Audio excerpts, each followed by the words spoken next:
Hello everyone and welcome to this month's Best and Worst of Beauty. It is officially August when I am filming this, so when you guys see this it will also be August. July is over. Praise whoever it is that you praise. July sucked. I hated July. It was not my month. I hope you all had a wonderful July though. I'm just happy that it's over. It is August. Fresh slate. We're going in good, right? Good and strong so far. Maybe. Kind of. We're only a day in. Alright, anyways. So I have got my roundup of products from last month. I've got some bad products and I've got some really great products, so I'm excited to show them to you all. These videos are always extra super duper long, so grab a snack, grab a drink, get comfy, and let's just sing the song so we can hop on into it. It's the best and worst of beauty, whether good or bad, here's the down and dirty. So first up, on the bottom of the pyramid, I just do not like this product, and if you watched my video from this weekend giving my full overview on this product, you would probably have guessed. I've got the Kat Von D Shade and Light Glimmer Eye Contour Palette. You guys, this thing is bad. It's really, really bad and upsetting because the original Shade and Light, the matte one, is so good. This is, I mean, if you want like my full review and everything, like I said, I did a whole review with swatches and eye tutorials and all that stuff on this palette as well as the matte palette, so if you want to watch that, please do. But just as an overall, you know, this was supposed to be a palette in addition to the matte Shade and Light palette. So all of the colors kind of, you know, correspond to the original palette and you're supposed to be able to use it in tandem. As far as I know, this isn't meant to be a standalone palette. I don't know all shimmer looks. It would be difficult. I don't know. I feel like maybe I've done them in the past when I wasn't quite as well versed in makeup and just starting out, but either way, it's got a mix of like satiny colors. They've got like some topper colors in here. They've got glittery shades and shimmery shades, and it's too much. The glitter fallout is everywhere. It's everywhere, and so many of these shades are so underwhelmingly underpigmented, and no matter how I use the shadows, be it wet, be it dry, be it with a finger, be it with a brush, they're not good. They're not good at all. They all end up kind of blending and muddying into each other. So many of them end up looking exactly the same on the lids, like a lot of these brown shades here, and these two shimmer toppers, even this topper. It's a bad palette.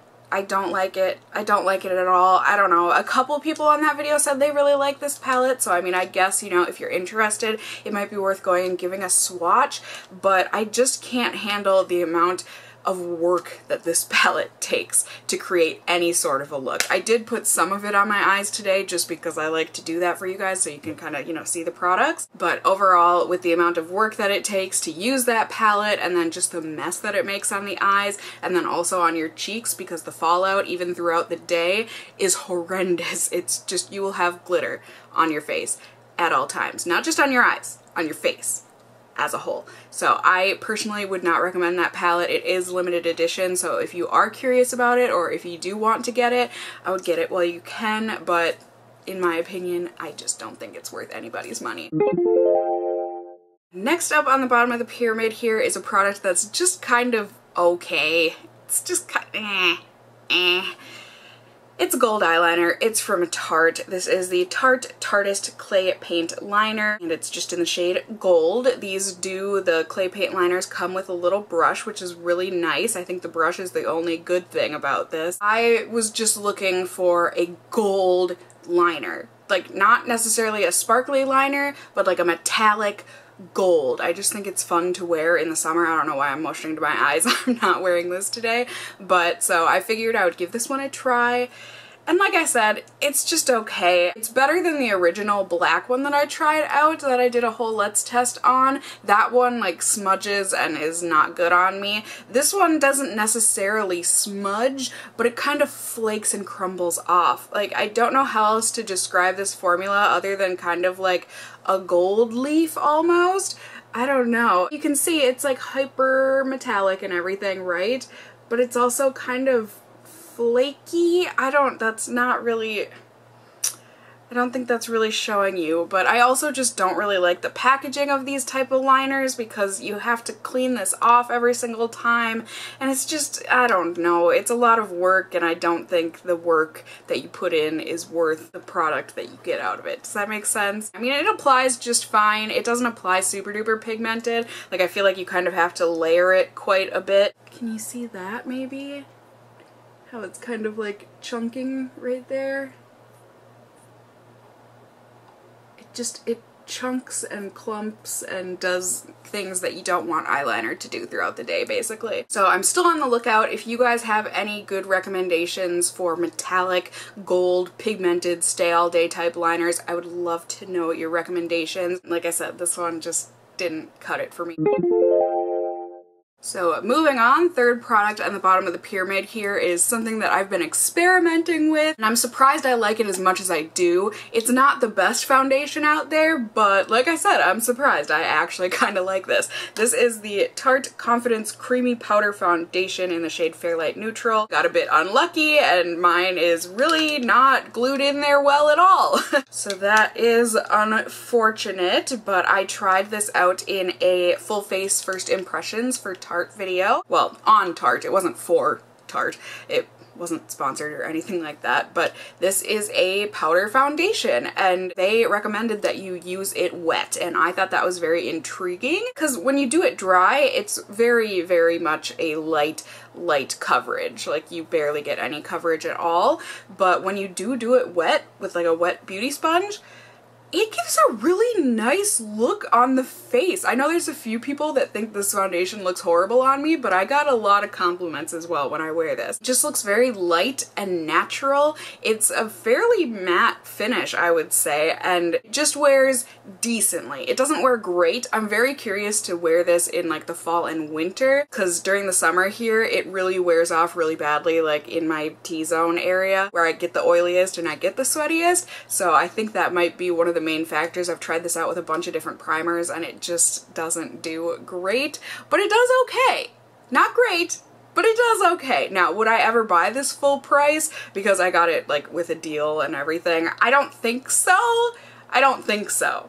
I just think it's an okay foundation, but now that I have it, I'm curious with playing around with it. It is one of the most lightweight foundations I have ever worn in my life. It really does not feel like you're wearing anything on the skin. I don't have this on today because I needed to demo other products for you guys for this video, but I have worn this in many videos now, and like I said, I've got that whole first impressions video on it if you want to see how this performs and whatnot. But yeah, I think that's about it. It's alright. It's not great, but it's alright, and I'm not hating it. And then the last product on the bottom of the pyramid here, this isn't a bad product. From here on out, we've got good products. This just isn't my favorite, I don't think. It's okay, but it's not my favorite. You get what I'm saying? So I have got, this is a limited edition packaging from a couple years ago now from Christmas, but this is the bareMinerals Original Mineral Veil. This is a very famous finishing powder. I love this packaging. I know, I'm sorry that this was limited edition, but it is gorgeous packaging. Aside from the sifter, I think I might just need to put some Scotch tape in here. The holes, it's a mess. It's a huge, huge mess, which, you know, I mean, it's whatever. It's fine, it really is. It looks like there's a tint to the powder, but this actually does end up applying translucently. I think it might give a little tiny bit of tint. I'm not sure, so anyone out there that has a deeper skin tone than me, let me know if this shows up on you. I don't think it gives any tint to my skin, like I said, but bareMinerals claims that this ends up going on translucent, so I would love to hear from someone who might have experience with this in that area. It does a really good job of setting things and keeping things in place and whatnot. It's a little bit matte for me. My favorite powder is the NARS Crystal Powder. It's just beautiful, and it has this way of like diffusing your skin to make it look all soft focus and nice. This makes your skin look more velvety. Do you get what I'm saying? This is a bit more makeup-y looking and like a soft velvet look on the face. That's not necessarily a bad look. It's just a different look, and I prefer other looks. I think this does a better job at mattifying my face. I don't know that NARS crystal powder is meant to mattify, especially because it doesn't have a matte finish to it. So I think that might just be a difference in powder purposes, but either way, you know, like I said, this is a good powder. I love just having this package out on my counter, and you know, it does a fine job. It's a fine powder. It's very lightweight, and like I said, it does its job. I just have other powders, or a other powder that I like better.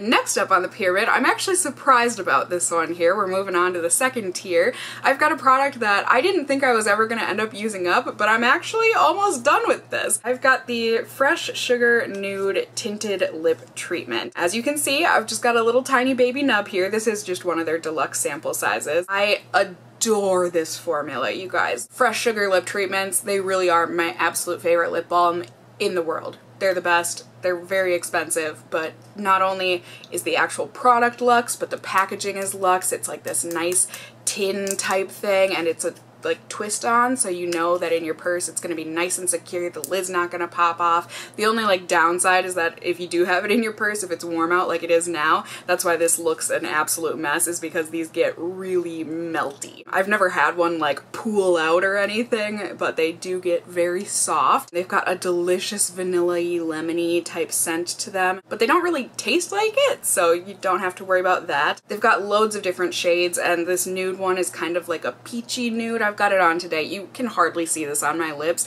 but it's got kind of like a frost to it, and that's why initially I didn't really like this one, but it was one of those things I can toss it in my purse and just throw it on and whatever. But I've been wearing this so much this month. I think I've just been so low maintenance this past month of July because it's been so hot out, and I'm like, the last thing I want to do is wear makeup right now. So I've been having a lot of days where I've just been wearing eye makeup and like no foundation, no nothing, because I just don't want anything on my face because I'm just sweating all the time. And so I really have been just putting on eye makeup and then throwing on a super simple lip like this, and it's just, it's good. Would I ever buy the full size of this color, or do I ever want the full size of this color? No. I think their other tinted ones are much better. They just look nicer on me.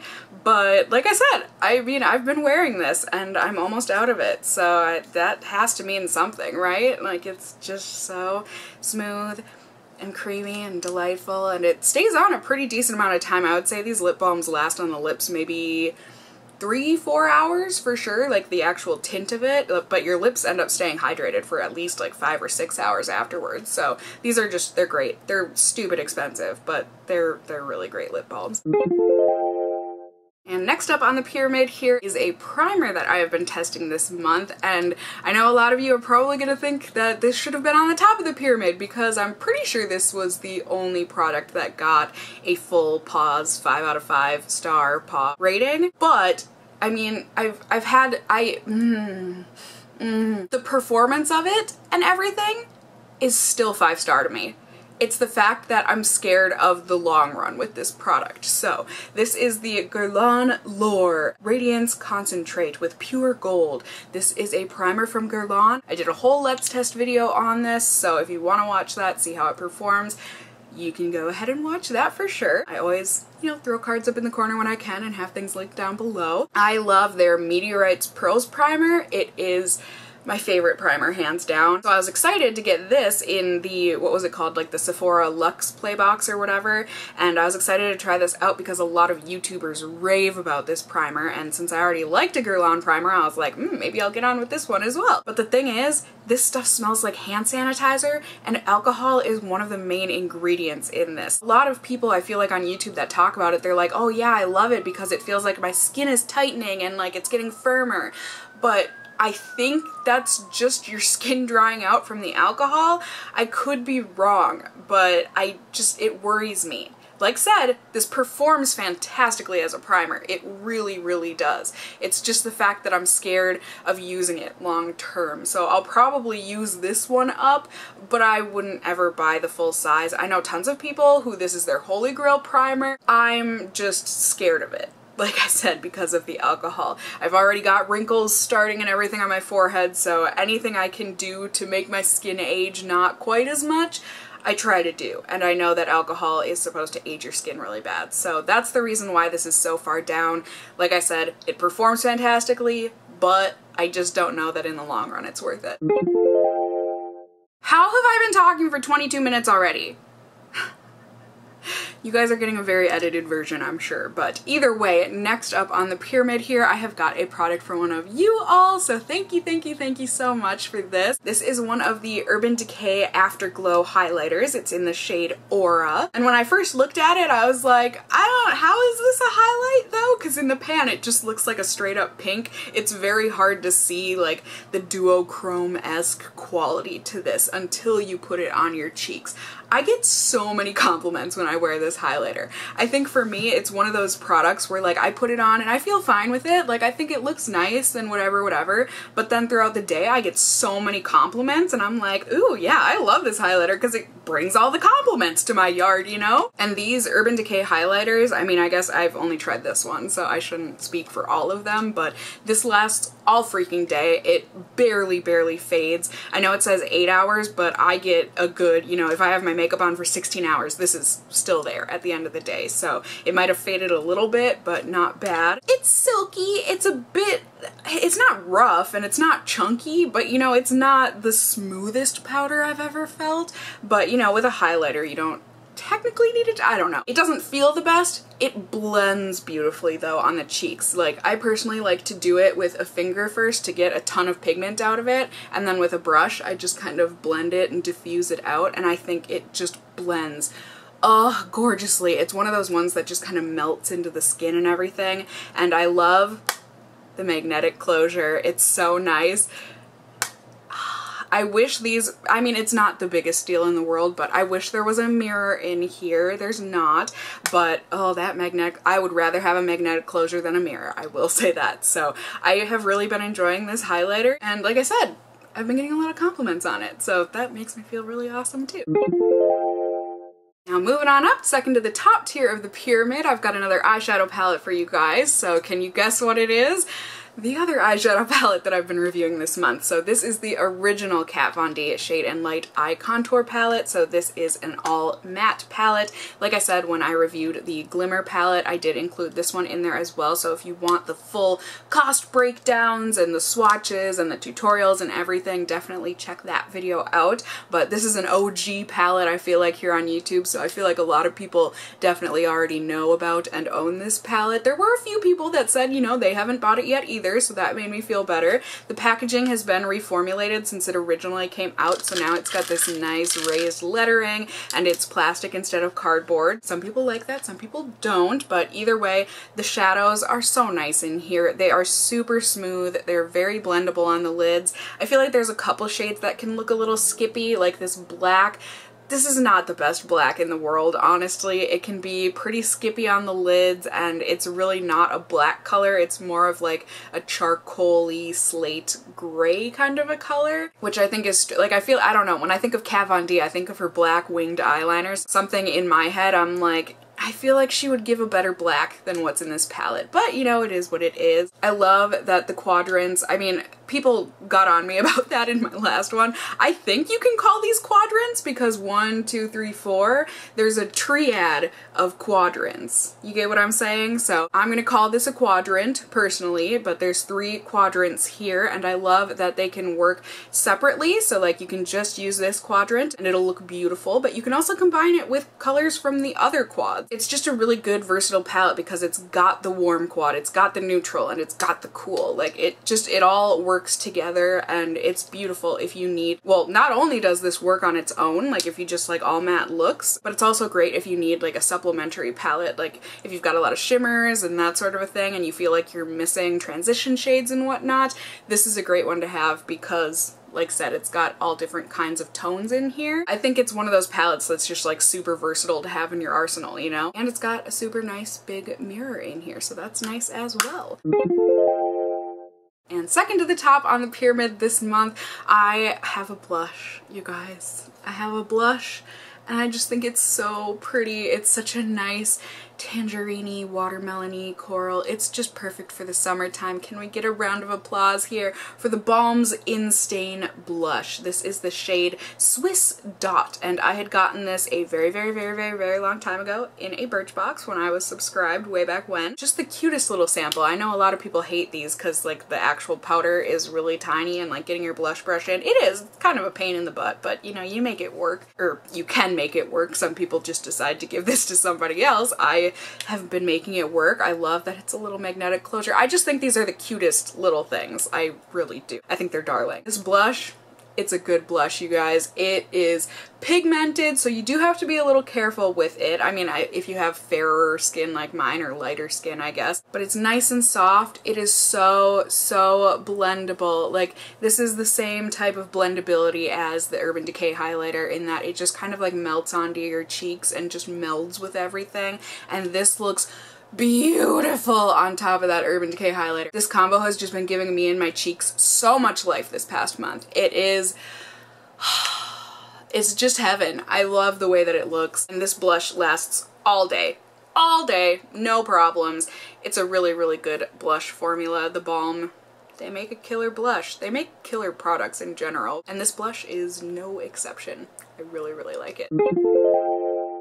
And last but not least here, top of the pyramid, we have climbed our way up. What could it be? Like I said, I've been wearing a lot of eyeshadow this month, so I've got some eyeshadow bases for you guys. Milk Makeup had sent these my way a while back. I don't know why it took me so long to test them out, but I'm mad at myself for having waited. These are phenomenal. I'm not being paid to talk about these. I'm not obligated to talk about their products. I'm just on their PR list. I think there's 10 shades here. They've got a huge range of shades. I love that these are in squeezy tubes. It's so much better than pots, especially when I've got these long fake fingernails on. It can be really hard to get into the pot. I just feel like this is so much more sanitary. Not that I personally worry too much about that sort of thing, but I know quite a few people do. The littlest bit of this goes the longest way. It is just super blendable and creamy on the lids. You do have to work kind of fast because the dry down is pretty quick, but I personally like that since it is going on the lids and then you don't have to worry about creasing or anything. I do have to wear an eyeshadow primer underneath these. I guess I haven't tried them without one. My lids always need a primer. They really do. But these work great to like brighten up a look, or just if you want a little bit, it's really more than a little bit. These are hyper metallic, and some of them are kind of more shimmery than metallic. Some are iridescent, like this one in Jam Room. Oh my gosh, it is such a pretty like lilac-y white iridescent shimmer. Oh, it's gorgeous. And like I said, they've got so many like fun shades like blues and purples and greens. Just, oh, I love these. They're beautiful. I love the way they're packaged and they perform gorgeously. They're really nice. So like I said, I'm sad that it took me so long to finally use these, but now that I have used them, ooh, I feel like I don't need anything else. Like they're so good. They're so good. So yeah, that is it. Another installment of my best and worst of beauty for you guys here. I hope you enjoyed it. I hope you got some good recommendations of products that you might want to check out for yourself in the future, and also some products that you might want to avoid. Like I said earlier, I hope you guys had a much better month of July than I had, but if anything, like said, we're moving forward. Can't get much worse. August, it'll be a great month, right? Let's go into this with positive feelings. So if you did enjoy this video, found it helpful, whatever the case may be, please do go ahead and give me a thumbs up down below. I would really appreciate it. And if you're new here, hey, hi, hello, how are you? You can go ahead and subscribe if you want to become a member of the Casserole family here on my YouTube channel. I would love to have you here. And as always, I just hope you guys are all doing well. And until next time, just stay well until then. Bye!